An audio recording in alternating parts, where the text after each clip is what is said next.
If you're like me and you spend a lot of time worrying about your health, then you probably know that the food we put in our bodies can either feed our anxiety or help calm it. For years, I went back and forth on one specific question that always nagged at me. Is red meat bad for me? And more importantly, if I stop eating it, will that lower my chances of getting cancer, heart disease, or some other terrifying diagnosis? Eventually, after way too many hours spent researching, overanalyzing symptoms, and yes, Googling way too much late at night, I made the decision to cut red meat out of my diet almost completely. And I want to walk you through exactly why that has been one of the best choices I've ever made, not just for my physical health, but for my peace of mind. Let's start with what red meat actually is. When we talk about red meat, we mean beef, lamb, pork, and goat. Basically anything that's red when raw and darker than poultry when cooked. This includes steak, hamburgers, bacon, sausages, hot dogs, deli meats, ribs, brisket, and more. I used to love a good burger or steak on the weekend. It was comfort food. It felt hearty, rich, filling, like a reward. But what I didn't realize is that reward might come with a long-term cost. One of the most well-established risks linked to red meat consumption is cancer. In 2015, the World Health Organization classified processed meats like bacon, sausage, and deli meats as Group 1 carcinogens, the same group that includes tobacco and asbestos. That doesn't mean bacon is as dangerous as cigarettes, but it does mean there's strong evidence that it causes cancer, especially colorectal cancer. Even unprocessed red meat is classified as probably carcinogenic, meaning there's a growing body of research linking it to an increased cancer risk.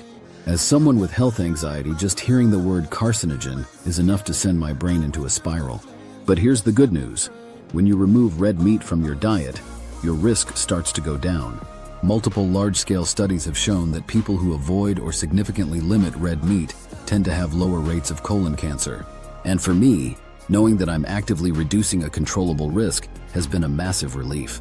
It's something I can do, something concrete that helps me sleep better at night. But cancer isn't the only concern. Heart disease is another big one. Red meat is high in saturated fat and cholesterol, both of which can raise LDL or bad cholesterol levels in the blood. That can lead to the buildup of plaque in the arteries, narrowing them over time and increasing the risk of heart attack or stroke. A 2020 meta-analysis published in JAMA Internal Medicine found that higher consumption of red and processed meats was associated with significantly increased risk of cardiovascular disease and early death.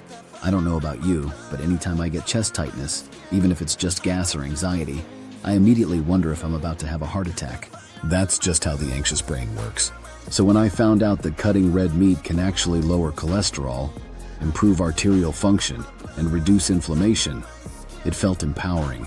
Like I was no longer just sitting around hoping nothing goes wrong.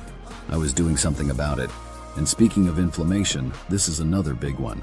Chronic inflammation is linked to almost every major disease: heart disease, cancer, diabetes, and even neurodegenerative conditions like Alzheimer's. Red meat, especially when grilled or cooked at high temperatures, can produce compounds called advanced glycation end products, or AGEs, which promote inflammation and oxidative stress in the body. These same compounds can also damage cells and DNA, which may be one reason they're linked to cancer and aging-related diseases. When I stopped eating red meat, I actually noticed something unexpected. My digestion improved. I didn't feel as heavy or bloated after meals. My skin looked a little better. My energy was more stable. And most importantly, I had fewer days where I felt that overwhelming "something is wrong with me" sensation that health anxiety tends to trigger. Then there's the gut microbiome, which we now know plays a huge role in everything from immunity to mood to inflammation.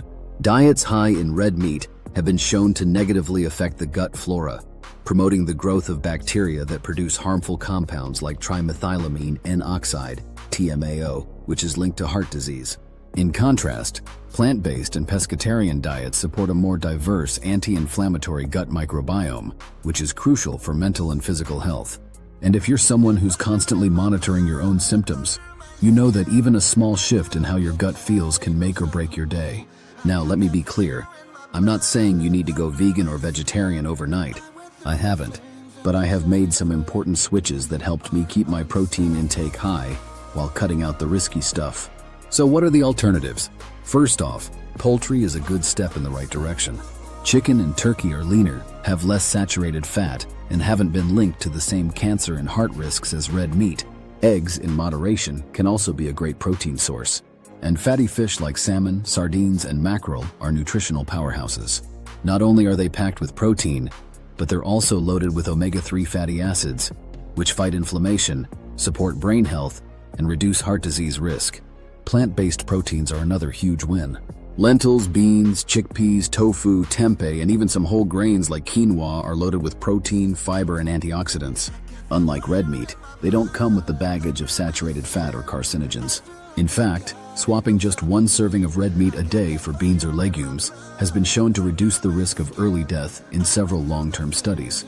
I also started incorporating more plant-based meat substitutes.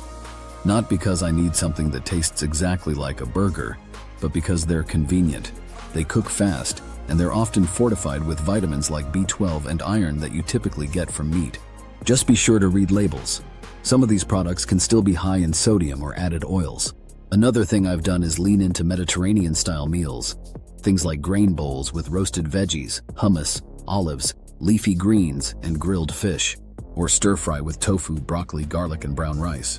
These meals are nutrient-dense, anti-inflammatory, and most importantly, they don't leave me worried that I've just eaten something that could trigger disease down the line.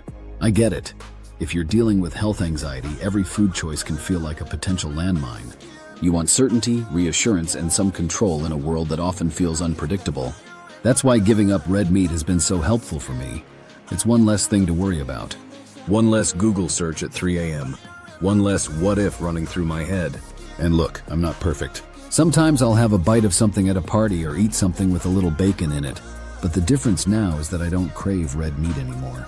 Once you learn how to replace it with better options, ones that are just as tasty and far healthier, your body stops missing it, and your mind starts to settle. So if you're looking for one simple, tangible, evidence-based way to take better care of your health and calm the part of your brain that's always bracing for the worst, this might be the change for you. Cutting out red meat isn't a cure-all, but it is a low-risk, high-reward move backed by science. And for those of us living with health anxiety, sometimes all we need is a little less fear and a little more confidence that we're on the right track. You deserve to feel good about what you eat. You deserve to take actions that support your health and calm your mind. And if that means saying goodbye to red meat and hello to something better, then I say, let's do it.